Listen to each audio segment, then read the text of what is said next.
Well, let's go back to the passage we read earlier from the book of Genesis, and I want to read some verses from Genesis chapter 45, and beginning at verse 4. Genesis 45 and verse 4. Then Joseph said to his brothers, "Come close to me." When they had done so, he said, "I am your brother Joseph, the one you sold into Egypt. And now do not be distressed, and do not be angry with yourselves for selling me here, because it was to save lives that God sent me ahead of you. For 2 years now there has been a famine in the land, and for the next 5 years there will not be ploughing and reaping. But God sent me ahead of you to preserve for you a remnant on earth and to save your lives by a great deliverance." Well, we're going to look this morning at reconciliation and forgiveness in the life of Joseph, as Joseph meets his brothers. He was 17 years old when he was sold by them as a slave. He was 30 when he came to prominence in Egypt and became second only to Pharaoh. Now there have been 7 years of abundance, and now the famine has been going for 2 years. So he hasn't seen them for all those years, some 20 years or so, that he hasn't seen them. And now they meet. And you think, well, what's going to happen? You can imagine what they might have felt when Joseph said to them, "I am Joseph," and all the power that he had. But it's a wonderful example of reconciliation and forgiveness. You know, the things that we do sometimes have long-term consequences. Things that happened long ago are still impacting us and impacting our families and others we know. Jacob, Joseph's father, had gone to his relatives seeking a wife, and he had found a woman whom he loved, Rachel. But Rachel's father, Laban, because it was the custom that the older daughter would be married first, had tricked Jacob into marrying Leah, Rachel's older sister. And then Jacob married Rachel later. He never really loved Leah, and there was jealousy between the wives and also between the children. And it was quite clear that Jacob had favorites. And the children of his wife Rachel were his favorites, Joseph and Benjamin. And then Rachel died. But still, Jacob was having Joseph as his favorite. And so in this family there were children, not by 2 wives, but 4 wives, because Jacob had children by the handmaids of Leah and of Rachel. And the sons of Leah, the oldest children, were dominant. When Joseph was born, he had all these older brothers. And there was jealousy. And we're told earlier in the account of Joseph's life that the brothers hated him. Not just they didn't get on with him and they didn't like him, they hated him and wouldn't even speak to him. And when God revealed his purpose for Joseph through dreams, they hated him even more because of his dreams. And so they planned to kill him when he went to visit them, taking supplies from his father. They saw him coming, and they stripped him of his special robe that his father had given him, put him into a pit where there was no water, and they were going to kill him. But instead, they decided to sell him into slavery. And so they sold him as a slave, and then they took his coat and they daubed animal blood on it, took it back to his father, and said, "We found this coat. Is it your son's coat?" And they knew that it was only one coat like it. And Jacob was absolutely distraught and heartbroken. And Joseph was taken away into Egypt, and he went through various trials and difficulties. Sold as a slave to Potiphar, the favorite son becomes a slave. Then Potiphar recognizes the outstanding character of Joseph, puts him in charge of his whole household. Then Potiphar's wife falsely accuses him, and Joseph is put in prison. And there he interprets the dreams of the butler and the baker, and both come true. And Joseph says to the butler, as the butler goes back to serve Pharaoh again, "Don't forget me, speak about me," but he doesn't. For 2 whole years he languishes again in prison. And then eventually the butler remembers him. And these actions all had consequences. They were all unresolved issues, particularly in the life of Jacob and his sons. And for more than 20 years, they, as we shall see, were experiencing guilt and fear and blaming each other. And it's really a very dysfunctional family. It's interesting that these men are the men after whom the 12 tribes of Israel are named, because they were the 12 sons of Israel, but they were a really mixed bunch, and there were all kinds of things that went on, but God was fulfilling his purpose through them.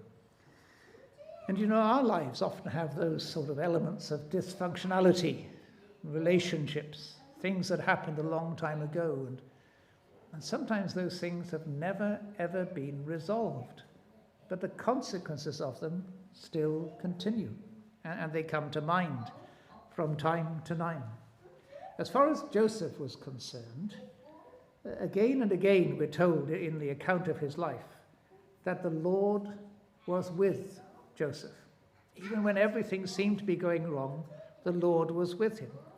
And Joseph had prospered in Egypt, despite all the setbacks that had come.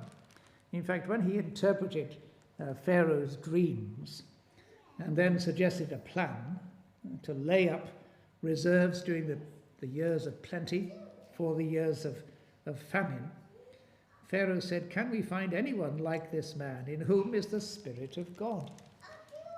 There's something about Joseph. The Lord is with him and he has wisdom. And that's why Pharaoh puts him in charge of the whole thing. And he was second only to Pharaoh. And there's a lovely description of the elevation of Joseph. Pharaoh says, "I hereby put you in charge of the whole land of Egypt." Takes his signet ring from his signet ring from his finger and puts it on Joseph's finger.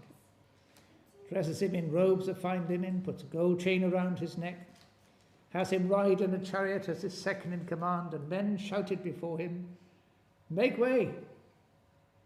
And he's in charge of everything. This is the man who's been sold by his brothers, who wanted to kill him, but sold him as a slave. He's worked as a slave, he's been in prison, and now here he is in this most amazing position of prominence. The second most powerful man in the world of his time. And he had married, and he had 2 sons. And when he named his sons, they said something about his experience. His firstborn was Manasseh, and he called him that because God has made me forget all my trouble and my father's household. He hasn't totally forgotten them, but he's saying the pain of it all has been resolved for him. And then his second son is named Ephraim, and it is because God has made me fruitful in the land of my suffering. In other words, God has helped Joseph to cope with the pain and the sadness in his life and has blessed him. And it sometimes happens, doesn't it, that through the darker chapters of our life, that God is at work, and in the words of one of our hymns, that God sanctifies to us our deepest distress. That actually our sense of who he is and how he is with us and of the grace that he gives is seen in a very real way, and sometimes the most difficult and painful of experiences. There's a man in our church in St. Mellons who has had motor neuron disease for the last 3 or 4 years. And it has gradually brought him to the point where he is totally disabled and totally dependent upon the care of his wife and of others. And yet, visiting him is to visit someone who has a wonderfully sweet spirit. It's amazing to see the way the Lord is sustaining him. He was a musician, very able musician. He can't do any of that. He's in a wheelchair when he goes out. He's in a chair in the house. He can't move. He's totally dependent, and yet the Lord is with him. And when we visited him on Friday, he was talking about how the Lord had spoken to him through ministry that he was able to access. He has one of these iPad-type machines, and he can control it just with his eyes, and it does all sorts of things. But the Lord is speaking to him, and he's sustained. It's a terrible disease, and yet the Lord is evidently with him. And the Lord often is with us in the circumstances we would never want, and somehow he becomes supremely precious to us.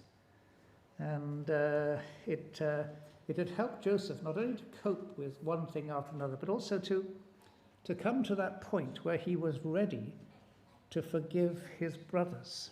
It's the most remarkable thing. It's he who is comforting them. The conversation is not at all normal in human terms. It's not what you would expect. You would expect Joseph to tell them off and to put them straight, but he reassures them. You sometimes hear people saying, we can't forgive until a person repents. I'm not sure that's right. The brothers hadn't repented, they regretted what they had done, but Joseph was ready to forgive them. He had come to terms with what they had done to him. And he'd seen the bigger picture of what God's purpose was through all these strange events, the providences through which he had taken Joseph and Jacob and the brothers as well. And one of the things sometimes that we struggle about in the past is something that happened where somebody did something which we believe is wrong, or they said something, or we think they did, and it's never been dealt with. And it's quite clear as you read this passage that the problem is primarily with the brothers, not with Joseph. And the reason is because Joseph has been sustained by God. He must have had some sense of his own need of God's grace and was able to trust in God and in all his trouble, not to be becoming bitter about it. That's what happens sometimes. People become bitter. That happens sometimes in churches, and sometimes people stop going to a church because something happened and they're bitter about it. And Joseph is a wonderful example of a man who wasn't bitter. And so past actions have long-term consequences sometimes. But God blesses us through painful experiences. And he also tests us and provides for us. This famine that affected the ancient world inevitably affected Jacob and his family. They were living in the land of promise, and it was a fruitful land. But once the drought came, and there are parts of our world today that are suffering drought, and nothing is growing, and the animals are dying, and the people are in terrible need. And it was like that for these 7 years of famine because of drought. And it was a test of their faith to trust God. But not only that, it became the means of Joseph and his brothers being reconciled, because it brought the brothers to Egypt. And it's a wonderful example in this story of providence, how God is overruling and working and bringing wonderful things to pass, even through the most difficult of circumstances. And sometimes as we look back in our lives, we may be able to see his hand in our lives, in the way he's led us and guided us to places perhaps which we never anticipated being in, and yet which in the purpose of God has been blessed to us and to others. And through all this complex series of events, that is what God is doing, and Joseph is conscious of it. And we have in the brothers an example of the painfulness of living with unforgiven sin. They knew what they had done. They'd lied to their father. And as you read the accounts leading up to them going to Egypt, you see all that coming out. For instance, when they first meet Joseph and don't know who he is, though he recognizes them, they've come to buy grain in Egypt. And he accuses them of being spies. And you might think, well, that's a bit extreme. But, there are people trying to leave Russia at the moment and trying to go into other countries, and they're being questioned about who they are.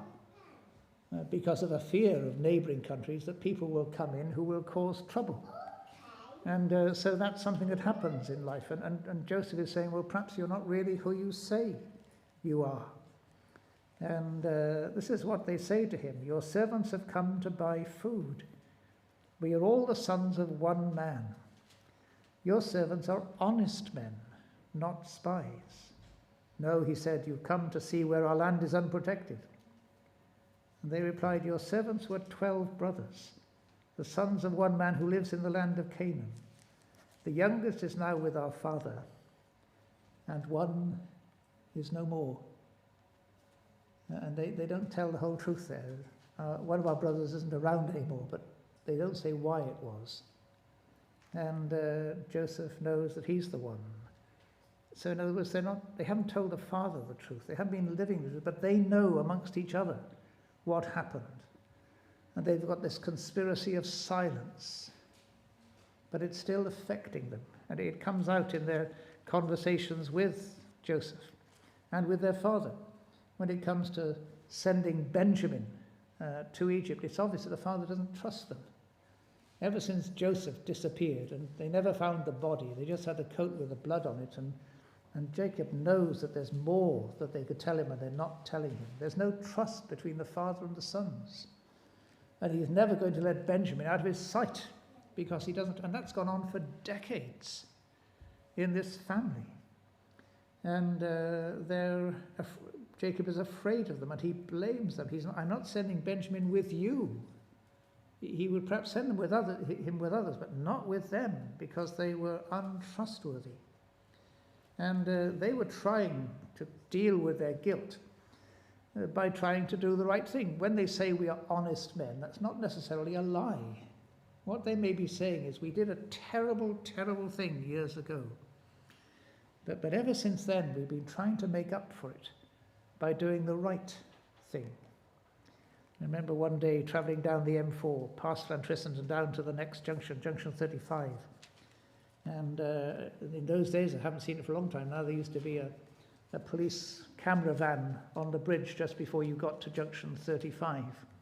And you come around a bend, and then suddenly the camera would be there. And I knew that a camera might be there. I was keeping the speed limit. And this young man came past very fast in a car, came round the bend, and I thought, oh dear, he's going to have a problem. And then as he saw the white van, he put his brakes on. And I think it was too late.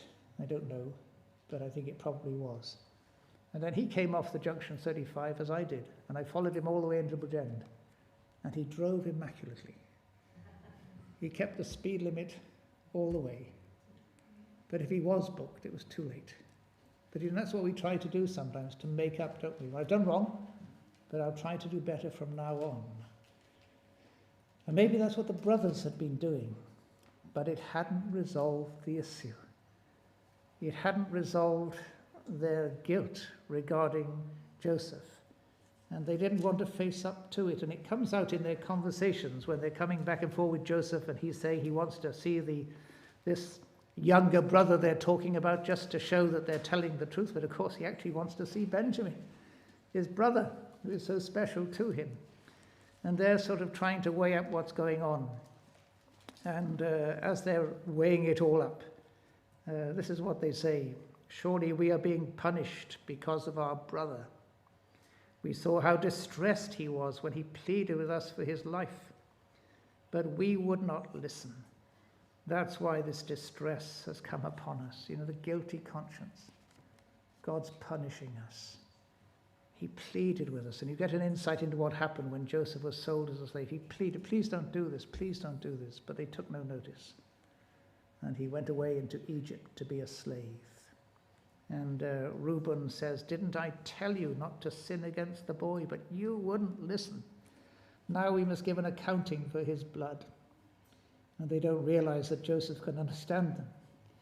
He's speaking through an interpreter, but he can understand what they're saying. And he turns away and he weeps. But you see that guilt, that's what guilt does. It tries to make up by just doing what is right from now on. It blames.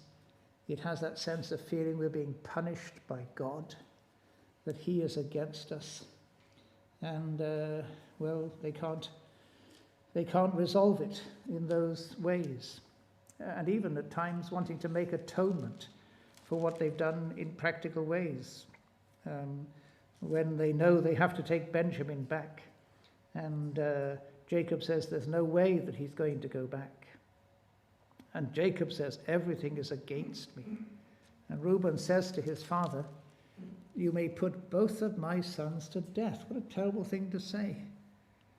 You can put both of my sons to death if I do not bring him back to you. Entrust him to my care, and I will bring him back to you. But again, trying to make up for the wrong that they'd done, but none of it could actually deal with their sins. And they've got that sense of fear of punishment.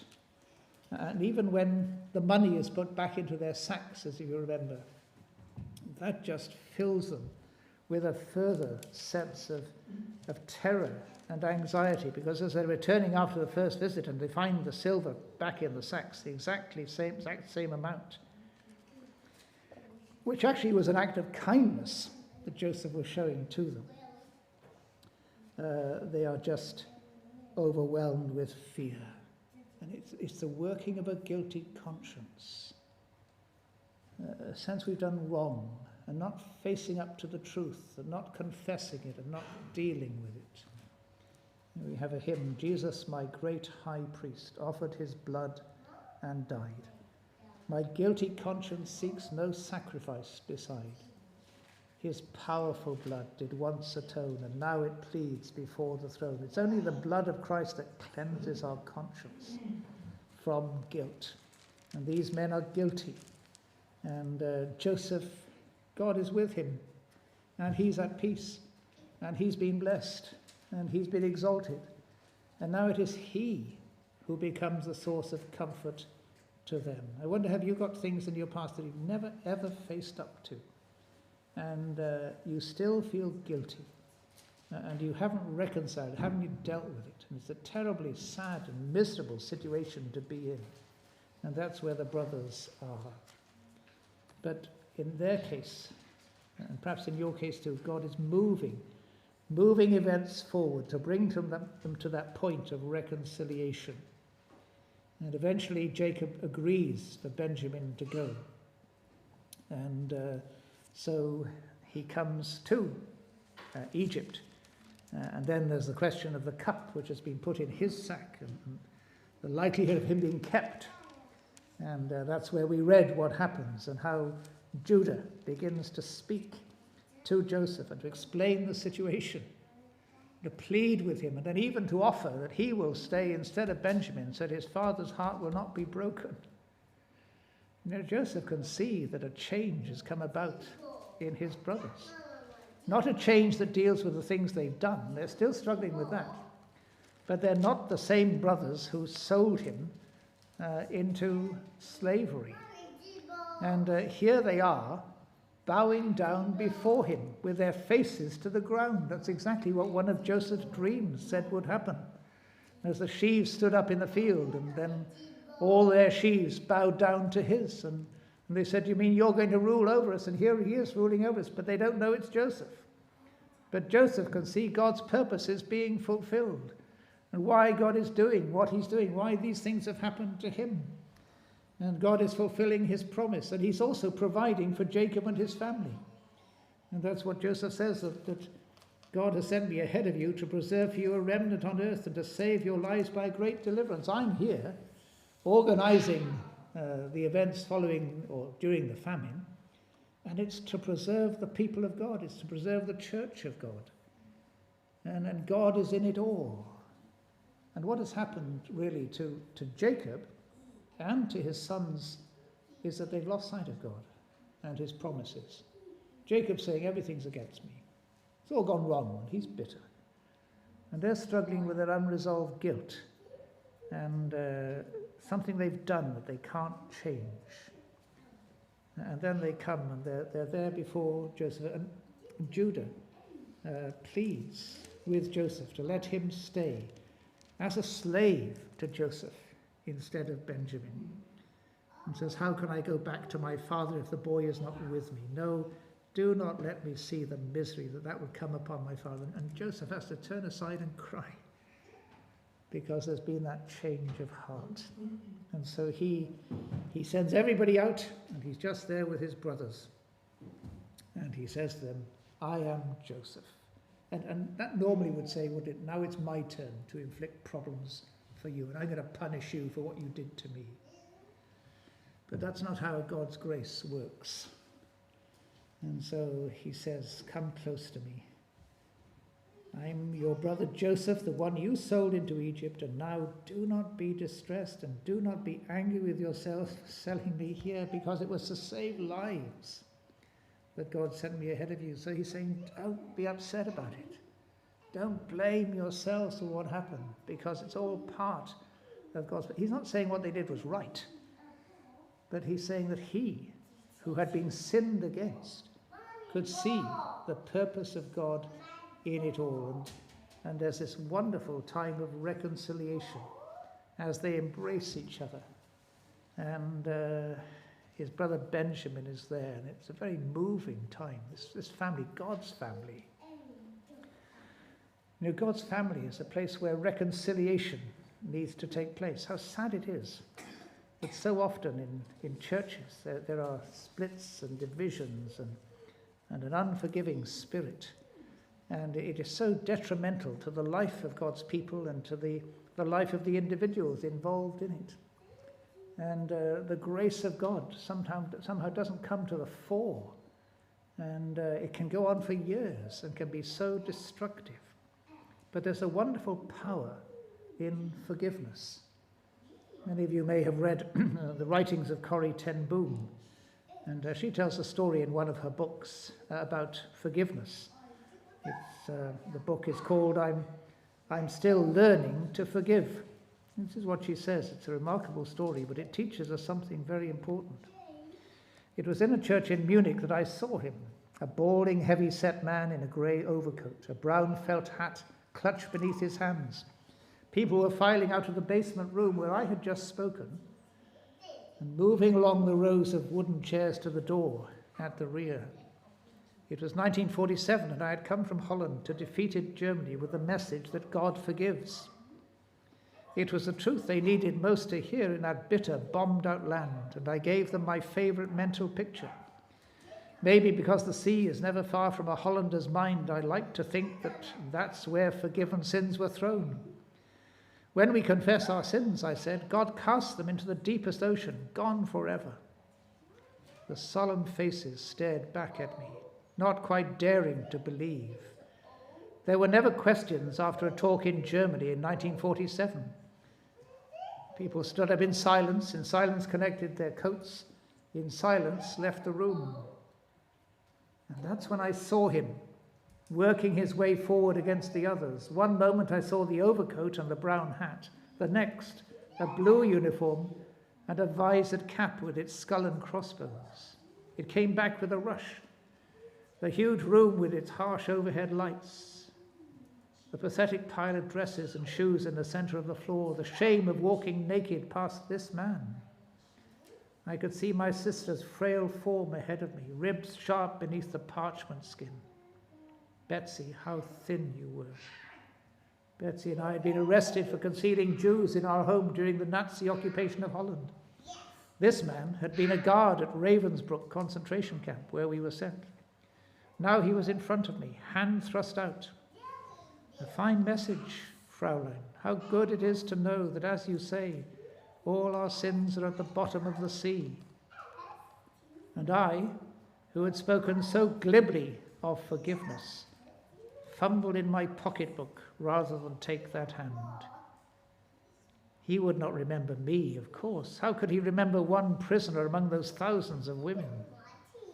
But I remembered him, and the leather crop swinging from his belt. I was face to face with one of my captors, and my blood seemed to freeze.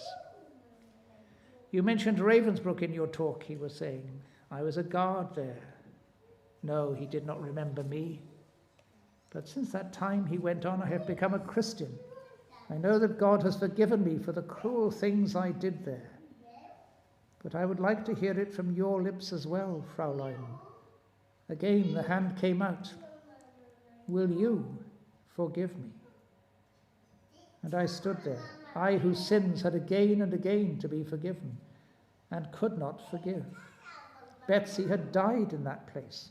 Could he erase her slow, terrible death simply for the asking? It could not have been many seconds that he stood there, hand held out, but to me it seemed hours, as I wrestled with the most difficult thing I had ever had to do. For I had to do it. I knew that. The message that God forgives has a prior condition, that we forgive those who have injured us. Jesus said, if you do not forgive men their trespasses, neither will your Father in heaven forgive your trespasses. I knew it not only as a commandment of God, but as a daily experience. Since the end of the war, I'd had a home in Holland for victims of Nazi brutality. Those who were able to forgive their former enemies were able also to return to the outside world and rebuild their lives, no matter what the physical scars. Those who nursed their bitterness remained invalids. It was as simple and as horrible as that. And still I stood there, with a coldness clutching my heart. But forgiveness is not an emotion. I knew that too. Forgiveness is an act of the will, and the will can function regardless of the temperature of the heart. Help, I prayed silently. I can lift my hand, I can do that much. You supply the feeling. And so woodenly, mechanically, I thrust my hand into the one stretched out to me. And as I did, an incredible thing took place. A current started in my shoulder, raced down my arm, sprang into our joined hands. And then this healing warmth seemed to flood my whole being, bringing tears to my eyes.